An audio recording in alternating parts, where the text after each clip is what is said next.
Welcome back to Beyond the Wrench. My name is Jay Goninen, and I am your host. Today I'm joined by Josh Sellers, who is the owner of Auto Express of Hamilton in Fairfield, Ohio. Auto Express of Hamilton is one of our top shops on WrenchWay. They have a great campus consisting of 3 buildings that span over 7 acres. They also post some amazing content on their page that shows off their staff and work environment. Shops can learn a lot from what they're doing, and I 100% believe that they're doing it the right way and doing a really good job at it. So make sure to go check them out on WrenchWay. We'll put a link to their page in the show notes below. Josh, how are you today, my friend? I'm fantastic. Appreciate you having me on. Ready to dive in. Yeah, you've got a fun history or a background of building a business that I think a lot of business owners will be able to relate to in some of the great stuff, some of the struggles, and I think it'll be a lot of fun to talk about. So I want to start like we do in a lot of podcasts, which is learning more about your history. Give me an idea what drew you to the automotive business to start with. I have an uncle that has been still is, he has a body shop, and I started just sniffing around and kind of hanging out with him. Late high school, right after high school, went to a community college and just spent a lot of time around him, putting cars together, and kind of got drawn to the stuff he would sell, or he'd buy stuff from an insurance company, or buy something from a salvage sale, put it together and sell it. I kind of got more drawn to that side. So that's how I got into service. We own a car dealership. We've been open for 18 years this summer, and by default, doing reconditioning and repairs. We opened up 1 bay, 2 bay, expanded to where we are now, which is we have 14 service bays, 5 detail bays. We just hired our 10th mechanic. So Wow. Vastly grown, and I wish I would, in my infancy stages, enjoy the journey more and document it a lot more, because we literally started. The first guy I ever had fix cars for me, and we're in, we're logistically very close to Cincinnati for those who don't know where Fairfield or Hamilton is. So we get all 4 seasons around here. Our first shop, if you want to consider that a shop, was a lean-to with basically just a roof. It was we had a shed out back where we stored some stuff at our first car dealership, and we had a guy that would work part-time and fix stuff under basically 4 posts and a shingle roof. So we run an extension cord out there with a little torch to try to keep you warm. And our service facility now, compared to then, we have a service facility that rivals some of the car stores. I'm not saying that in a bragging way, just It's nice. the evolution and the journey of, blood, sweat, tears, crying yourself to sleep, hiring, learning, firing. I have never been a mechanic. I don't know how to be a mechanic. When we left that location and moved to our current location now, which we tore down and remodeled several different times, but it was a old gas station, so it was a very small office, 2 bays, and I had 2 mechanics working for me, and I went to the auction. I was buying all the cars for the car dealership, which gives you an expedited learning curve into noises, sounds, ticks, knocks, leaks, smells, etc. When you're in and out of used cars all the time, you kind of know, even though I've never been a mechanic, you kind of learn what a mechanic does and what costs money, what takes time, what's easy, what's hard. And I used to order all the parts for our guys too. So ordering parts, having relationships with all of our different vendors, watching my mechanics fix things, listening to them, and just taking a deep dive into what I was doing. I probably could never be a mechanic, but I think I could probably go run a shop with the experience I've had over the last 18 years. And I love every part of the automotive business, man. I love mechanics.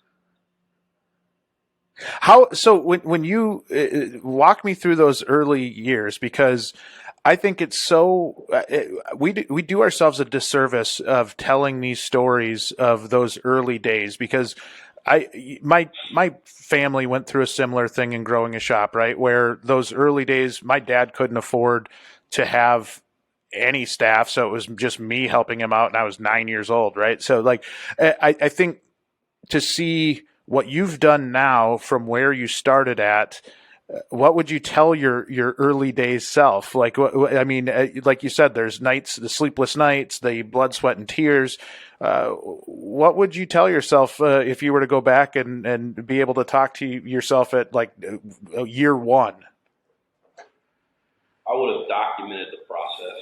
There's a lot of things that I did on my own because my business was very small. I couldn't afford anybody else. But all the stuff that I was putting processes and procedures into place, even though I didn't know what processes and procedures were.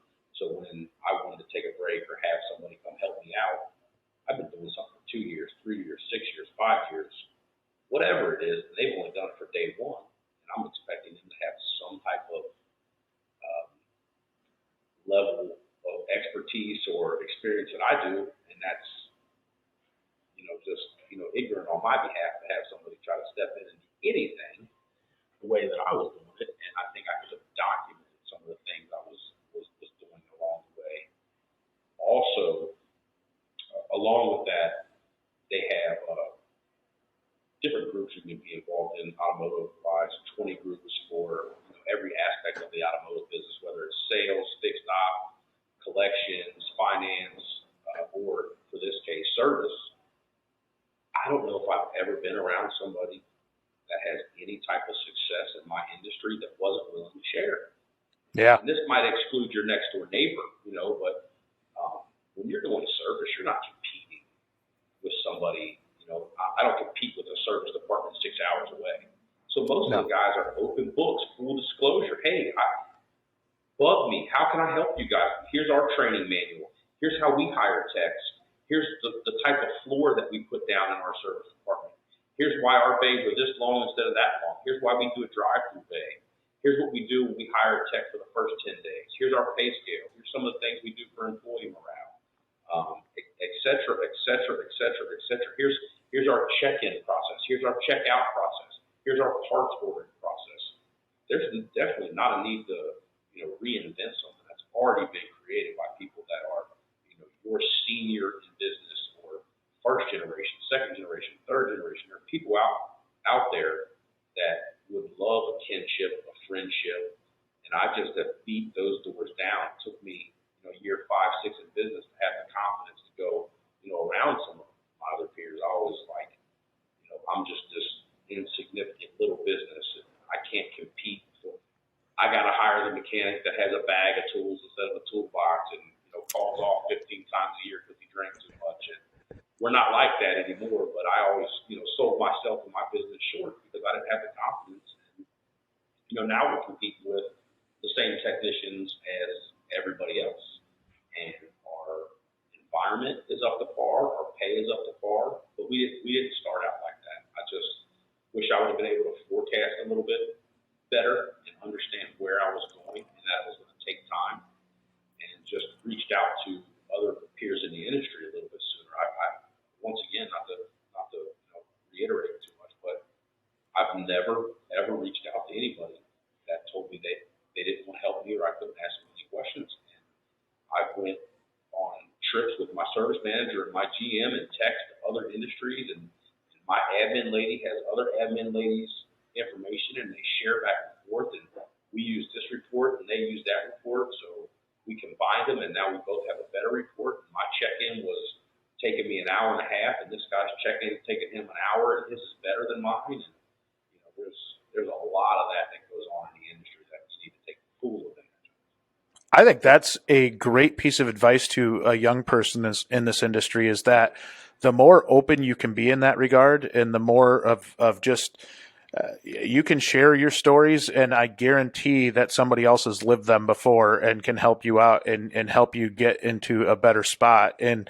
I think even besides owners, like just managers in general, technicians in general, being able to have some form of mentorship or coaching as you're going through this makes life significantly easier. And from what I notice, a lot of people are resistant to do that for the reason you mentioned, which is maybe having maybe not imposter syndrome, but a little bit of like, I don't know if I'm good enough to go talk to these people. And once you start to open yourself up and you start to realize, and now I'm sure you're on the other end of that now that you've been in the business for a long time, is being able to help that young person out and trying to bring them up through the business, or, if they're in Idaho, being able, like, it doesn't matter. Like they're going to go through the same stuff that you went through. I totally agree. I think I remember when we expanded to when we've expanded so many times. I don't want to bore you with the whole story of our shop expansion, but when we first expanded to our larger shop that we're in now, which we've been expanded a few more times, it was 9 bays. 7 of them had lifts. 2 of them were detail bays with a wash row, with a wash wall inside of it. I didn't even know some of the questions. I couldn't even figure out how to put the questions that I had into words. That's how out of place and awkward I felt. I knew we were busy. I knew that we had technicians. I knew that we had need for more service and a better looking facility. And we built the facility. And just some of the policy and procedures that I needed to make this thing flow, I couldn't even formulate them into words. And I had a peer of mine up on the East Coast in Pennsylvania that is a 3rd generation guy. He's had new car stores, used car stores, buy here, pay here. And I know that I was bugging him a little bit, but he was like, man, just bug away, bug away, bug away. And I went up to visit his store, and I went in his shop, and he had these hooks where he has like, it's like a plastic jacket with a little hanger on it. And when he got a car in, they made a package for it and put it here. So every car that hadn't been touched was here. Then after they got touched, they were here. It was waiting for parts. After they ordered parts, it went to A, B, C, D, E, F tech. And then that tech knew that he could come get a paper offset hook. And it had the keys in there for the car, and it had all the parts in the car. And he had been doing that for so long. And now I find myself in the same position where there's things that I've done for so long, I don't even think they're ideas, or I don't even think they're helpful. And I'm like, this was like angels singing. Why didn't you tell me? Oh, my hook system? I'm like, yeah, the hook system. I'm like, it's just, and we still use some facet of the hook system today. It's all new buys that haven't been checked in are here. After they've been checked in, if they're waiting for parts, they're here. When they have all the parts, they're here.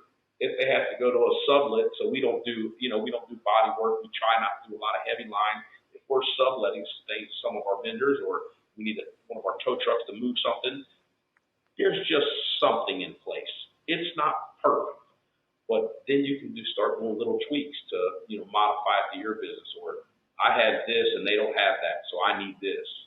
But just have a starting point. I do think there are stupid questions in life, but I'm a big fan of asking stupid questions, because if you don't get the stupid question out, then you're going to be ignorant until you get that stupid question out. Yes. So everybody's asked stupid questions. I still ask stupid questions.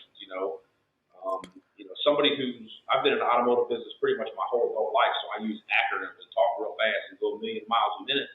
And I'm in groups sometimes where guys are like, hey, what is this term? I'm like, oh, yeah. I was like, oh, okay. I've been there before. So yeah. Don't be scared to ask a stupid question. As soon as you get it out, then you're, enlightened.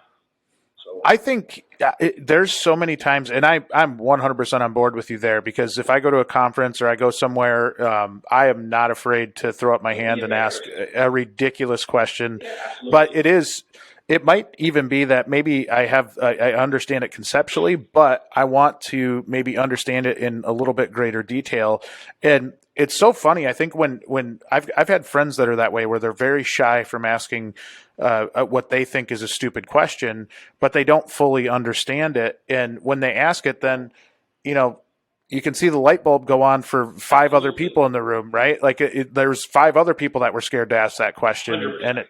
And Every time, every room, I've had people come up to me, man, I was embarrassed to ask that. Or you put that in a way that, like I said, when I first opened up our new larger shop, I couldn't even come up with I knew what I wanted to say, but I couldn't explain to another successful human the issue I was having to make them understand how to help me out, even though they had all the tools to help me out. I couldn't even verbalize or put into an email what I needed help with, but I went there and saw it. And he's like, oh, our hook system? I don't know how to ask somebody for a hook system process. And most people don't, but No. just don't be scared to kick down doors and ask questions and get help. And then, like you said, you'll be on the receiving side. I can't tell you how many times guys come out to look at our shop, and I still get something from it. And that's not my goal, but it's amazing that when you're in the giving mode, and it's like a fraternity. You're giving back to somebody that gave so much to you, even though you might have never met this company or individual. And they say, oh, well, we do this, or we order parts from here, or we use this to clean this. Didn't know that. Thanks for telling me. Yeah. You just saved me $25 a car, or you saved me 3 hours a day. So I'm very open-minded and very, very, very flexible as well.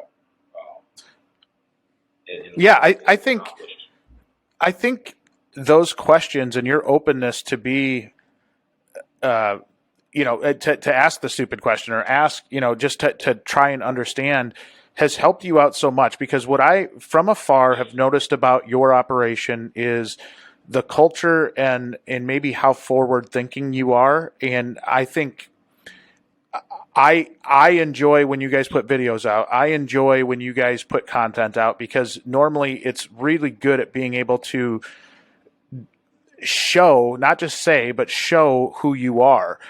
How important was it to you in those early days to develop that culture from the start? And has that evolved over the years? It sounded like, you went from having the guy and, bringing the tools in his bag to having legitimate, great technicians.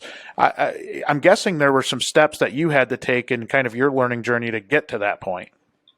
There were infancy years, and I couldn't give you exact, but I'm going to say, 13, 14 years ago, people inside the sales office or people, everywhere in my business, even we only had 4, 5, 6, 7 employees, would say, hey, I got to go do this because my wife has a real job. Or I got to go do this because my husband has a real job.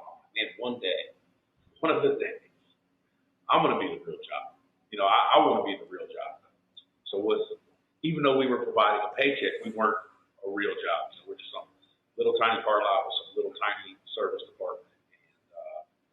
I just always want to be the best I could be, and I never quit. I'm always banging down other people's doors to try to learn how they're successful at certain things, and it's been a huge catalyst.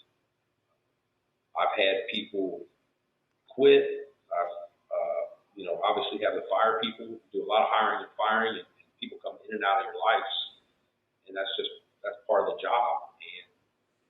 Just the older and more mature I've gotten, I just really right now pride myself on trying to do things the right way, treat people the right way, and be very flexible without compromising moral, ethics. Profit's probably in there too, and that's a very important word. People don't like to talk about it, but profit is huge, man. Morals, ethics, profit. I am so flexible about how I accomplish things. And this butt heads a lot with service. Our service manager, Carly, if you listen, I love you, I promise. They're technicians, Most places, technicians don't talk to whatever it is. If it's, on your back-end software, if you have people that are writing code and stuff, those are probably not the people you're going to have talk to somebody that's interested in it, because they're not salesmen. So I'm a salesman, entrepreneur, technician, all these mad science of things mixed into one human being. But technicians are pretty much, most of them are cut and dry. So my service manager has opened up tremendously since leaving the technician world and getting into the managerial side, to where there's gray area, because there is. It's not, this car is not, it either needs brakes or it don't. It either starts or it don't. That's how their whole life has been. It's either broken, I can fix it. Not broken, I can't fix it. I can get the part, I can't get the part. And I hate can'ts. So I just don't like the word can't. Take the T, bleep, bleep, bleep the T. Let's find some cans. I'm always big on let's find some cans. So some of the way that I think and go about my daily life and the way that I run my business is not the way a technician thinks. So I've tried to have them use some of that thinking. How do we fix this? How do we stop this? I know the customer's car starts and they said it doesn't start, but let's figure out a way to try to not make it start so we can solve the problem instead of just giving it back to them and telling them they're crazy. I know they didn't change their oil when they were supposed to. And, I know that they smoke cigarettes and their ashtray is full of cigarettes, but they're still our customer. It doesn't matter whose fault it is. It's still our problem. Let's solve it. I can't control how much they drive and how less they change their oil, but what can we control? So, Yeah. I know I'm rambling a little bit. Get me back on. I think you hit on an excellent point, and this is something we talk about a lot, which is communication with technicians, because you might make a decision for the best interest of the business that might not make sense to that technician. And the more you can get them to get on the same page as you and understand why you're making a decision, the less kickback you're going to get, right? Like I do think that communication is so important. I think you hit on a great point there. If anybody doesn't know who's listening to this podcast, we're in the buy here, pay here business, which dictates a lot of the way that I look at the technicians and the technical work that we do too. So, we'll have a customer car come in. I'm just going to make up round numbers. We have a customer car come in, they owe us $9,000. Let's say this person works for Uber. Let's say they work for DoorDash. Let's say they have a dog. They've miled up the car. It has dog hair all over it. They scratched the left side of it. They knocked the mirror off. They owe $9,000. This car might only be worth $3,500 because of some of the things that they've done to the vehicle and some of the miles that they put on this vehicle. They've greatly depreciated the asset. I can't control any of that. I can control what we do. So we're either going to get the car back or they're going to pay it off and tell all their friends about us or buy another one from us. Which one do you want? If the car needs recon and we get it back, guess what we're going to do once we get it back? We're going to recon it. I don't need to have a big 20-minute drawn-out conversation about how bad the customer is, how many miles they put on the car, how much dog hair is in it. We don't need that. It's just so much negative talk and so much negative speak. What can we do to make our customer smile and to try to help him pay his car off so we can make some money? What can we do? Because I can't do anything about his dog, and I can't do anything about the miles on his car. So let's talk about what we can do and not all the things we can't do. So, that's a heck of a point. There's a lot of things I can control and a lot of things I can't control. I really don't want to be involved in anything I can't control, and negative speak. And I understand that technicians are constantly looking at broke things. They're constantly ordering parts that don't fit. They're constantly now you can't even get parts anymore. The job is difficult, man. It is. I got a brand new part that doesn't work, and now the other part's 3 states away, and now my bay's taken up for, I know everything about the shop. I know that it's a lot of negative, but damn it, we kick butt at a lot of things too. I wish I could reach and grab them, but I haven't hung them up yet. So we just built a brand new detail facility, and I don't know how rural you are where you're at. But fairly rural. Resonate a little bit, but I just bought 3 cowbells that mount to the wall. So big things for us at service. Fixing a customer's car that's going back to the customer. Reconditioning a car that's coming to the car lot. Detailing a car that's coming to the car lot. From now on, every time we do one of those 3 things, my guys are going to go up and ring a cowbell. I'm trying to put a little positive mojo. And I don't even know where I came up. I think I was at my daughter's basketball game and this lady was ringing the bell and I was ready to kill her. But I'm like, hey, you know what? It's exciting. You go to a restaurant, you go to one of these beach bars, anybody tips over 25%, they ring that bell. So that's kind of my thing. Hey, listen, every time this bell goes off, no matter what you're fixing, what you can't fix, what's a pain in the butt, just understand that we're ringing that bell multiple times a day, and those are all positive. What can we do to focus on positive?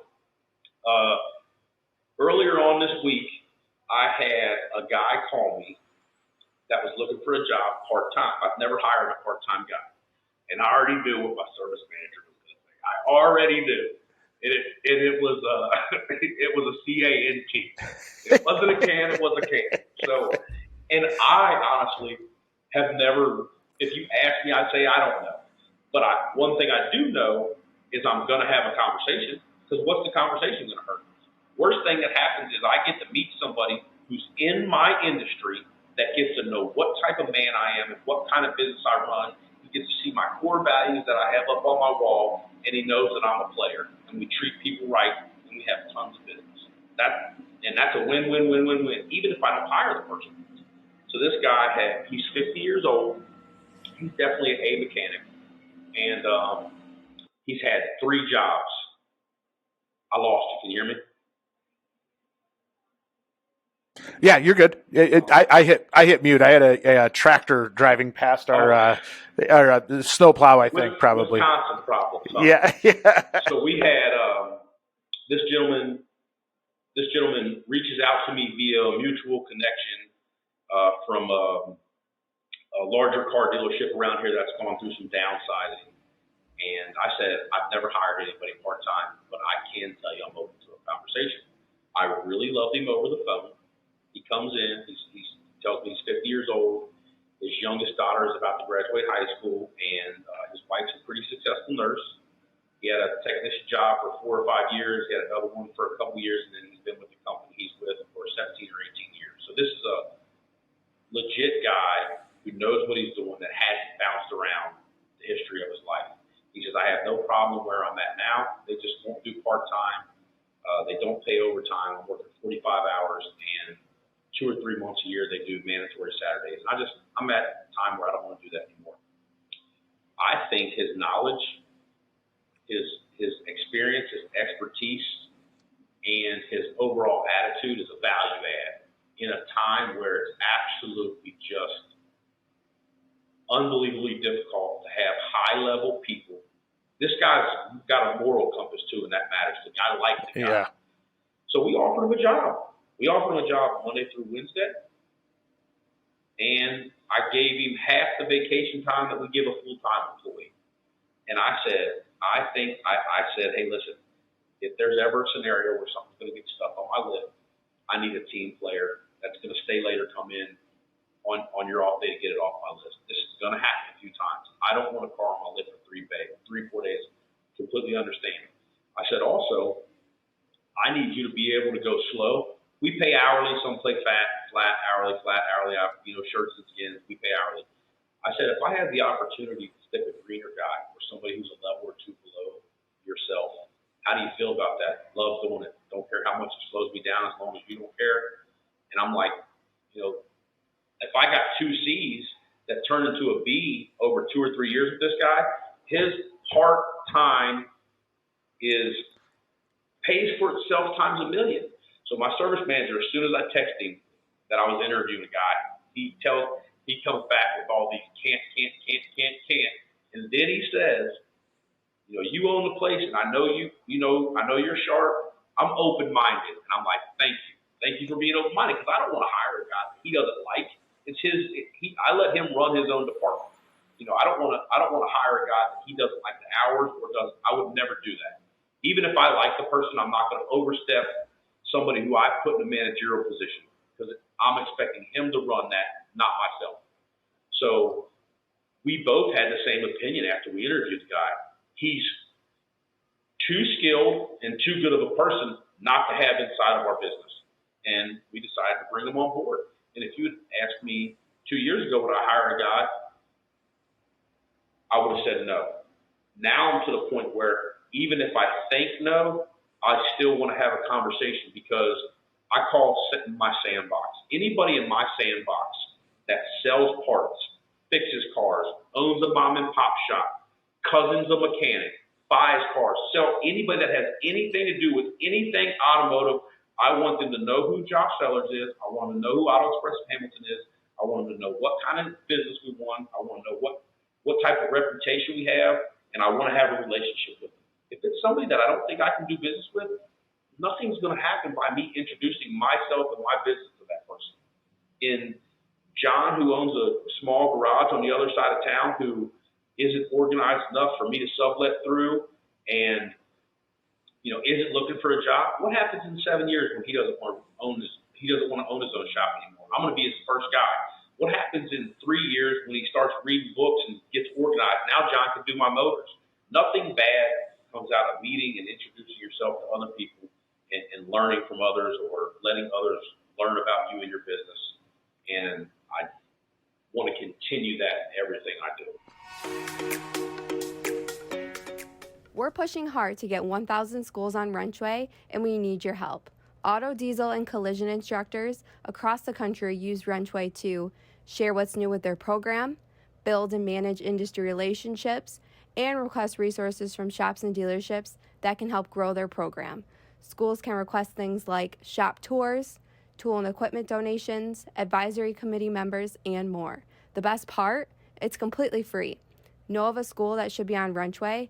Send their information to info@wrenchway.com or tell them to visit wrenchway.com and click on the For Schools tab to learn more and sign up. Link is in the show notes. That is such a refreshing take on the industry as a whole.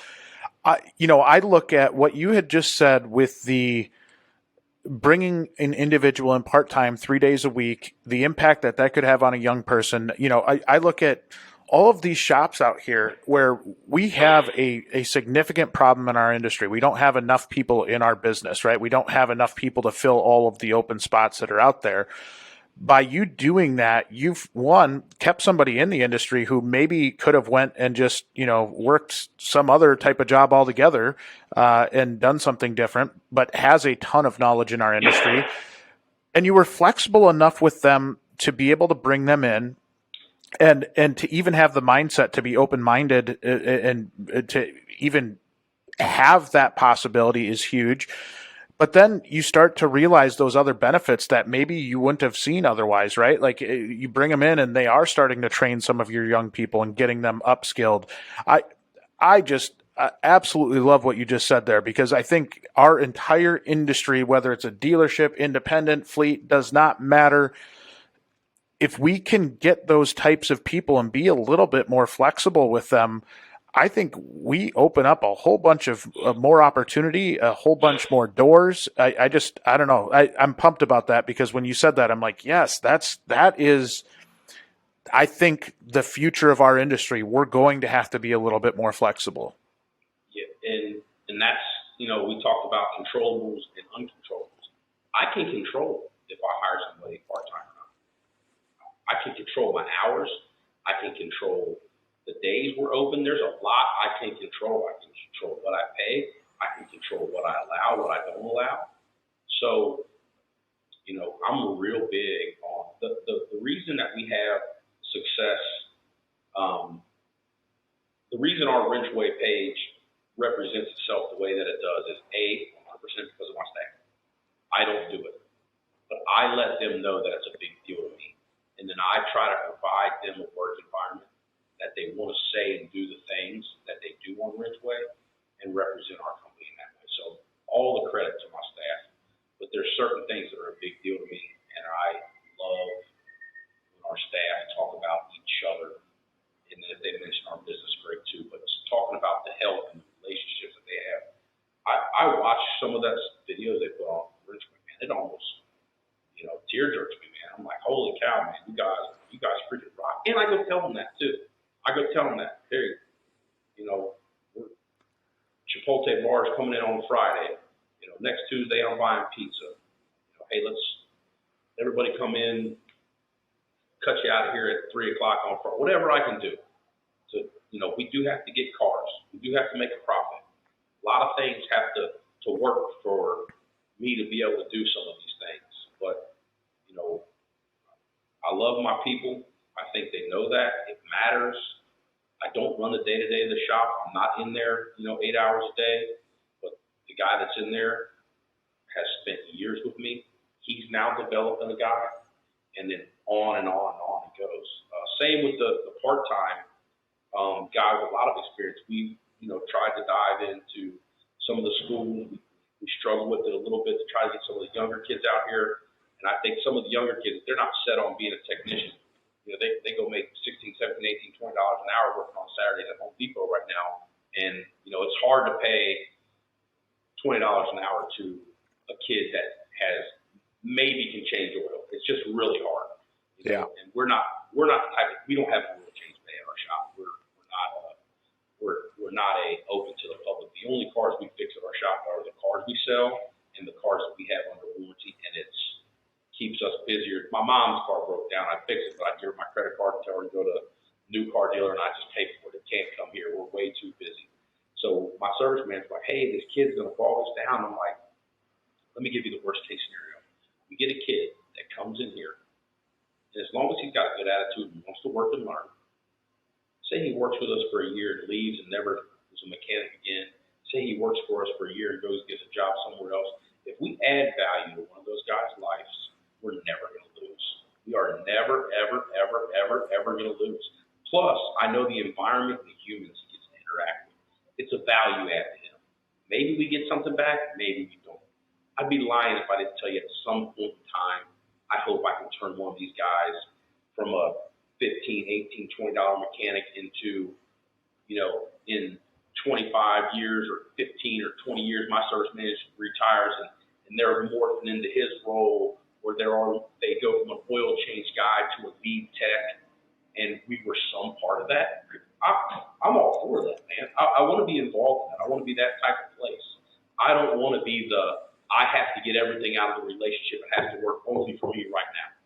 I'm looking for mutually beneficial relationships with everybody I talk to, all of my vendors, all the software people we use. We buy parts from you. You fix our windows. We buy cars from you. We buy detail supplies from you. You work for us. We buy lunch from you. Mutually beneficial relationship with everybody. If it doesn't benefit me and it doesn't benefit you, there's no point in being involved in it, but I'm okay to know that too. If it does, let's figure out how to keep making it work. Let's figure out, if I can't treat you at a high level and respect the relationship and the business we do together, then I'm going to respectfully get out of the relationship, and I would advise you do the same thing. But until then, I want to build as many relationships and do as many positive things as I can with everybody in what I call my sandbox. That is so cool. And I think it's why you've become such a great place to work, right? And why, you talk about how great those people are in the building, but that doesn't happen without being a good place to work. And that's one of the things that I really try to emphasize as well to shops is, there's so many people that desire really good people, really good employees. But if you're not thinking the way that you are, it's really hard to bring in high quality talent because, if you view them as a number and you don't care about what they think and really, kind of turn a blind eye to them, you're going to struggle with this for a long time. And I think the cool part about hearing your story is, one, how you've elevated this and your mindset is different than a lot of people where you are continually trying to improve. I know in the automotive business, your mindset in terms of mutually beneficial doesn't happen everywhere. And I think that is such a cool mindset. And I think it's really what has set you apart in terms of being just a great place to work. When you look at that, what triggered you to want to become such a great place to work? Like, what was it within you that was like, hey, we want to treat our people right?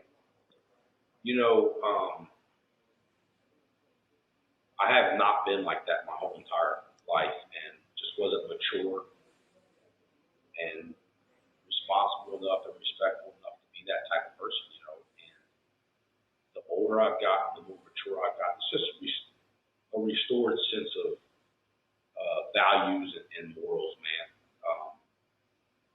My mother's very, very religious. She raised me with a lot of Christian morals and values that I threw away at the wayside for years and years, and by no means am I perfect, but just trying to restore some of those values back in myself as I got older and married and had children. And, I just try to do the right thing. And we live in a world where a lot of people don't. And you can win by lying, cheating, and stealing in the world too. But I promise, not in the long run. When you do, you're going to build your house on a rock, so to speak. You can build a house real fast, but I want to build a house on a rock. So we try to do everything the right way, and we haven't always been like that. We're not perfect now.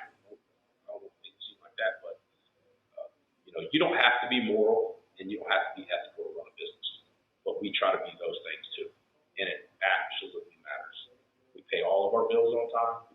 people on time. We don't cheat. We don't rob. We got a guy that does a bunch of motors for us. And I was pricing a car the other day on the car lot. I'm like, hey, man, we got a motor put in this car for $995. R&R, repair and replace. I'm like, that's not right. So my service manager starts digging through it.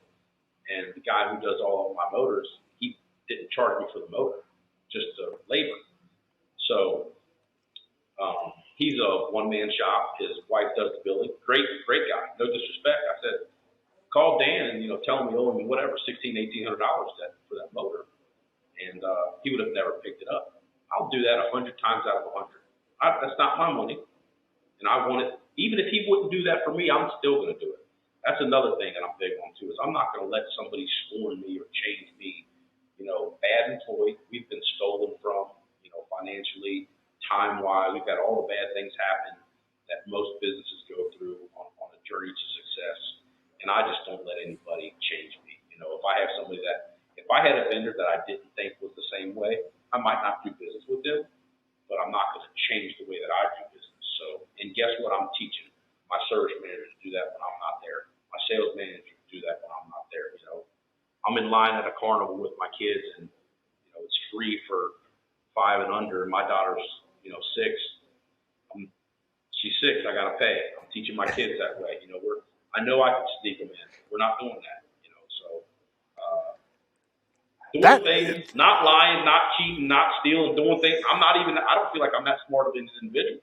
I'm okay to ask questions. I'm okay to build relationships. I want to learn as much as I can about my craft, but I don't lie, I don't cheat, I don't steal. And if I don't know, I'm going to tell you I don't know. I'm going to find out. I know a guy that might be a little smarter than me. Let me ask him. Hey, let's try this. Let's try that. This burned us 10 times. Let's stop doing this. But just show up every day. Don't quit, and do things the right way. Sounds kind of corny and cliche, kind of like the old school mantra, but it just works so well. It just works. There's so much value in just being a good person, right? And I love the analogy that you had, or the story that you had with your kid being 6 versus 5, because there are people that will take advantage of that. And I think what you do when nobody's looking is such an important piece, because that is character, right? That's what you're setting the example, not only for your family, but for your employees, the people that are working with you. And if they see you doing something one way, it's really easy for them to have a scapegoat, right? To act maybe not in an ethical way, but if you're acting ethical and you're doing things that align with your values, the rest of your team will follow suit, for the most part, as long as you hire good people. And I think I commend you for that piece right there, because you're teaching your family the right way. You're teaching your employees the right way. And I wish everybody was that way. Unfortunately, not everybody is. It makes it so, the more you're like that too, it makes it so much easier to end the relationship, or not saying it's impossible. It makes it harder for people to really do or treat you in a bad way. And I've been abused. Don't get me wrong. I've had, like I said, I've been, financially, robbed and theft and all kinds of crazy stuff. But it's, people want you to win,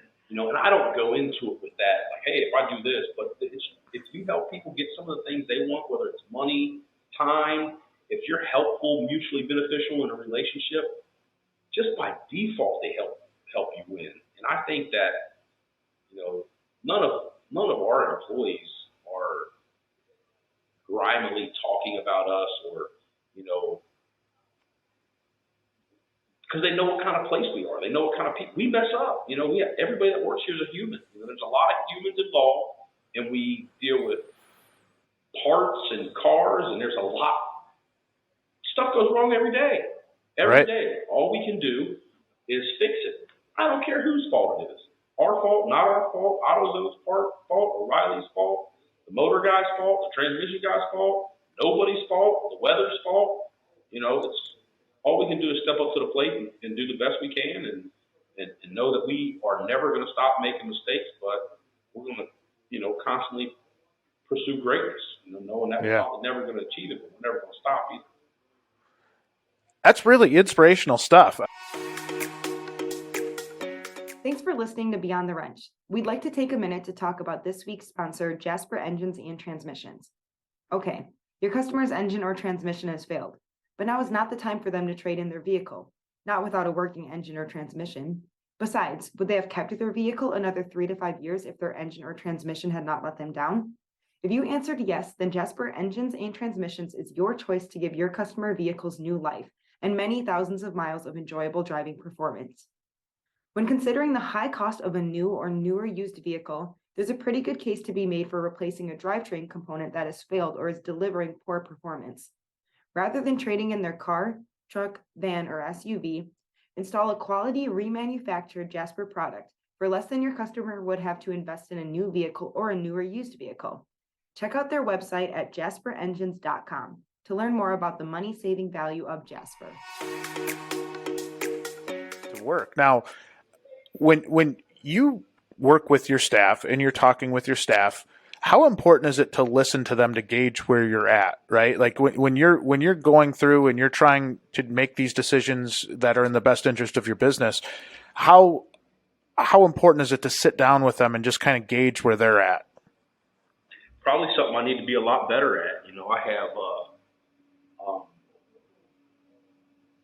I can definitely overpower a room or a conversation, especially, inside the walls of my business. And being a better listener is something that I'm still learning. And so I do a lot of, leadership podcasts, different stuff that I'm putting in front of my eyes and ears to try to make me a better leader and a better listener and a better idea guy. Am I starting the ideas? Am I the only one with ideas? How do I get people to bring ideas to me? So that's something that I honestly am probably have a shortcoming. I have a shortcoming with open communication and ideas, but I do let my staff know that I'm open. I'm open to ideas and I'm open to different ways to do things and processes and procedures and I want to know what you need. I'm very upfront, especially with my guys in the shop. If you guys need something, I got it. If something's broke, halfway broke, I'm buying the best. We have a full-time maintenance guy, and it's my dad, full disclosure, and he's a lot different than I am. He's, so tighty squeak, so to speak. And I'm all for saving money.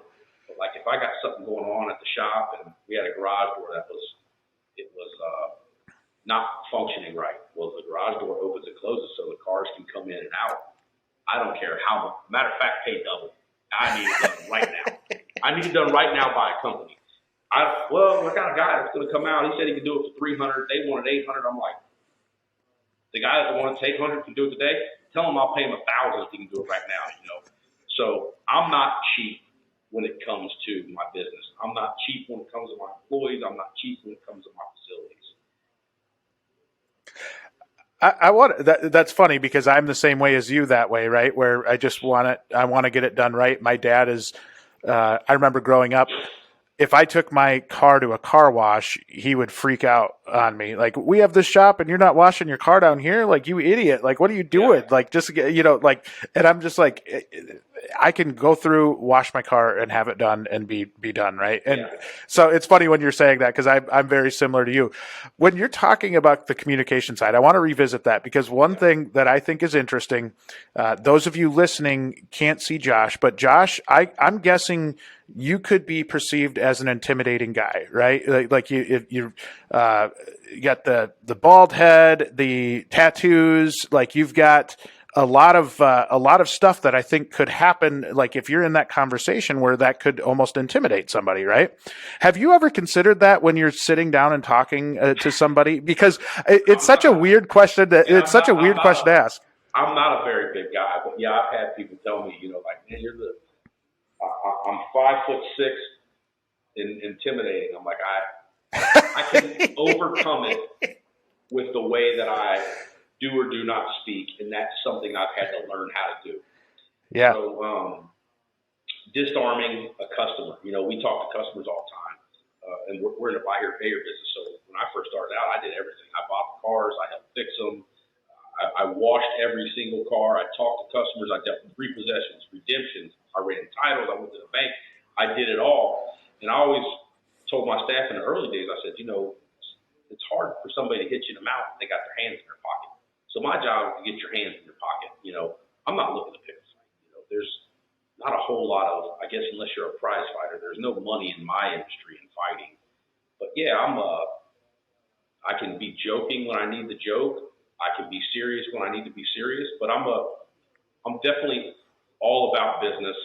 And when I want something done without raising my voice, kicking, screaming, or yelling, and it hasn't always been like this, but with the professionalism that I've learned to have, with the experience from the 18 years that I've been in this space, I can swing a much bigger stick with very small or quiet words than ever before. And I know that. And I know that I definitely don't ever want to intimidate or make anybody feel comfortable. And I know that I look different than most people that probably do what I do for a living. When I go to 20 groups, most of the guys don't look like me. I do, and they're like, who's this crazy looking guy over here? And then most of the time, I open up my numbers and I start talking, and that changes right away. But everybody stereotypes. I wish stereotype would really be set out, because it's not type, it's typical. And I think if we use the word stereotypical instead of type, it would change the way people, interact with everybody. But everybody judges. Everybody has a first impression, and that's normal. It doesn't mean that you hate bald guys or you're racist or any other thing that comes with stereotypes, but everybody has some type of opinion for them when they meet or see or hear about anything, whether it's music, TV, a person, a job, a car. And I know that I'm not probably the normal look of a guy who does what I do and has had some of the successes that we've had, and I'm totally okay with that. And with a grain of salt, I really do care what people think. I know that's really big for people. So I don't care. You can't care what people think about you. And it doesn't dictate my whole entire day, but I do care what people think about me. I do care what they think about my business. If I'm doing things the right way, I'm not going to change that. But there's times where I do or do not say stuff where I would be totally in the right. I'm not going to win anything. I'm going to keep my mouth shut, or I'm going to just agree with you. So I care what the community thinks about us. I care what the banks think about us. I care what the title office thinks about us, the auction thinks about us. We live in a world where it's so easy to rant and rave and complain, and that's all people do. I got a quick car lot story I was involved in the other day. So we have a pretty large parking lot across the street from our car lot, and when we're liquidating cars for an auction, we'll pull them out so the tow trucks can come in or out. And there's a lady that's got the hood popped on a Tahoe, and it looks like something that we sell. And she's ranting and raving. I mean, she's going nuts. And she's got her camera out, and she's making it looks like she's making a live video, and she's like putting our sign up. These bleep, bleep, a lot of explicits. So I walk over. I don't know her name. I don't know what we did for the car. I don't run the day-to-day. And I said, hey, what's going on? And she's just foul mouth. And she's got her hood popped, and her transmission dipstick, the metal part's about 2 or 3 inches out of being all the way in the sleeve. They told me they fixed this, and I'm like, all I want to do is help, but I don't understand what you're saying. So she says that we fixed her transmission and we fixed this dipstick. I said, ma'am, if we put a new transmission in your car, it doesn't have anything to do with this dipstick. Like we can rebuild your transmission and your dipstick still hanging out. It doesn't mean we lied to you. Have you driven the car yet? No. But she told me she fixed this. Her dipstick was stuck. So her dipstick would not pull in and out of her car when she brought it in, and her transmission went out. It was under warranty. We sent it to a third-party shop. They rebuilt the transmission, and then they put a new dipstick in that has the clamp on it, and they just didn't push it all the way shut. So I said, I don't understand exactly what you're upset about. Is your transmission bad still, or is it the dipstick? And she said, it's the dipstick. It was broken. Does this look fixed? And I said, ma'am, I don't know what's going on. And I reached in, I grabbed the dipstick, and I pulled it all the way out, and I pushed it all the way back in and clamped it. And she instantly just jaw dropped. And I said, is that the problem? And I probably got every right. And 10 years ago, I've been like, you over here making a video about my business, bad mouthing me, da, da, da. I said, man, I'm a human. You're a human. Everybody that works here is human. I'm not mad at you, but we're not perfect. If we do something wrong, let us know. But I'm going to tell you, we're never going to lie to you. We're not going to tell you we fixed something and didn't do it. But we just live in a society where when they think or see or smell something that people stop control the way they act. People stop control the way they talk. So her thoughts were that we lied and cheated and robbed her, even though it was under warranty and she didn't pay for it. But that's the society we live in, and that's the customer that we deal with all due respect. I love our customers. She was ranting and raving and made a live Facebook video about how bad we were because her dipstick was about 1.5 inches or 2 inches from being all the way pushed in, and she thought we didn't fix her car. And it was a brand new dipstick with a clamp on the end. It was an aftermarket dipstick that we had the transmission shop bill us for. So just a misunderstanding. But I can control the misunderstanding by having my warranty manager or my service manager walk her out to the car instead of giving her the keys and saying her car's fixed. So guess what we do now? Ma'am, sir, we put brakes and rotors on your car. I'm going to walk you out. Here's the brand new brakes and rotors.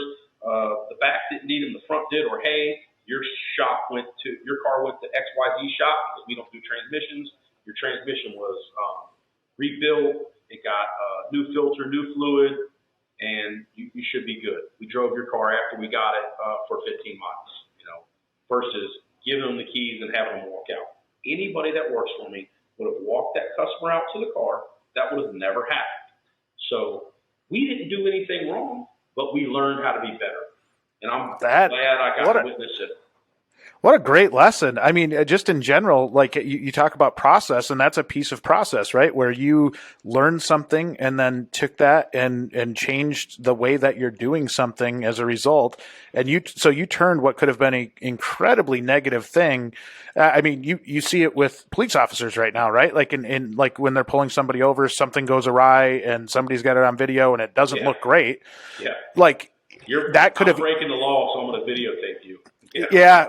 Well, I think what you did right there is such an important lesson, right? Is to go out and you calmly addressed it. And I honestly don't know if I could have addressed it that calmly based on how you did it. 5 years ago. I could right. have. And I've learned how to. But I won the situation. I probably could have got a hug from her. She was absolutely embarrassed and appalled. And I'm almost 42 years old. The owner of the car is probably in her 20s, and she had a lady that was her aunt with her that was probably a little older than me. And I'm like, man, you know what? I thank the Lord that I don't act like this. And I have before. And I probably had every right to scream and yell at her. This lady she has a balance where she owes us money. Whether she's wrong or she's right, guess what I want? A relationship, and I want my money. I want to make a profit off of that lady. And by the end of it, I could have got a hug, or I could have not said anything to her and let her leave upset, or I could have cussed and screamed back at her, and probably in most people's eyes been right. I don't want to win an argument. Man, I want to win the relationship. That is such a good lesson in general right there for everybody, for any business, for anything, in just general society right now, and how you handled that situation, because that could have went awry really fast. And we talked about how important it is that you're setting the example for the rest of your staff too, right? Because if somebody in your staff sees the way that you handled that, guess how they're probably going to treat somebody the next time around, right? I mean, that's leadership in a nutshell. I mean, you just absolutely nailed that. I just, when you told that story, I was like, oh man, that is so cool. That is awesome. The thing that I've learned about those is just, maturity has helped out a lot with those situations. But I instantaneously went to the back of my office. I got my warranty manager, her assistant, my general manager, everybody in my collections department. And I told them the story instantly. And I just said, listen, I'm not upset. But you got to understand, this is the world we live in. We live in a world where people are looking to be angry and upset before they're looking to be thankful and appreciative. It is what it is. But I can disarm that. Because I understand our processes. I understand cars. I understand finance. It's not easy to disarm it without all that knowledge. So it's a long time of learning to be able to get to that. It's something that I didn't have the knowledge or the want to. 15 years ago would want to cuss and scream at that lady because who are you cussing and screaming at me? You're wrong, and I'm going to prove to you you're wrong. Well, I'm not going to prove to you that you're wrong. I'm going to have a conversation with you, let you know that I want to help, let you know that if we messed up, we'll fix it. But I'm also going to let you know that if we messed up, it's because I'm a human and so are you. And if you don't mess up, that is fantastic. But I'm going to let you know we mess up all the time. But we will not lie to you. We're not going to tell you we fixed a transmission and didn't fix the transmission. I know that. I know we're that kind of place. But if you don't understand what's going on with your car or the situation, I want to try to enlighten you any way that you'll allow me to. And you don't have to. You don't have to listen to me. And it's your car. You can do whatever you want with it. But I can give you some facts. And I'm also going to tell you that I want you to call me if you have a problem with this car. And if we mess something up that I don't care about the contract. It's a piece of paper. I'll rip it up and throw it away in the garbage. If something makes common sense and we screwed up, I'll fix it. Call here. I said, go drive this thing on the highway as fast as you feel comfortable without breaking the law. And if it doesn't shift in every gear, just give me a call back. I'll be here till 7 o'clock. And I never heard from her. So. Man, that's you're a hell of a guy. You run a hell of a business. Your people have been great to us. I just from afar see what you're doing there and am really, really, really impressed. You guys run a hell of an operation. So I appreciate you coming on today, sharing your stories, sharing your background, because I think you're doing a lot of things really right, and I think our audience will hear that too. So I appreciate you joining us today. We've made a lot of mistakes over the years. We continue to make them. We continue to learn and grow from them. And we just absolutely have the best staff that we've ever had. And they're just the only reason for our success. And that's mainly where my focus is right now at this stage of my career, is providing the best possible environment I can for my staff. This might sound crazy. That was a one-off situation with the customer. I really don't focus on our customers at all, because I know if I pour into our facilities and our staff, just by accident, they're going to have good relationships with each other and our customers. So hats off to our staff, and thanks for involving us in your podcast. Oh my goodness, this was awesome. We will definitely have you back on someday. And yeah, this is really good stuff. I love it. You absolutely killed it. You did great. So thank you so much, and we'll look forward to hearing the feedback on this one, because I think there'll be a lot of good stuff. Thank you. Send me a link so I can watch it. That wraps up this week's episode of Beyond the Wrench. Be sure to tune in next week for another brand new episode. As a reminder, don't forget to rate and follow Beyond the Wrench on Apple, Google, Spotify, or wherever you listen to your podcasts. This helps us get Beyond the Wrench in front of other fantastic shop owners, managers, technicians, and dealers just like you, so we can continue to help improve, promote, and grow this amazing industry. Thanks everyone for listening, and we'll be back next week.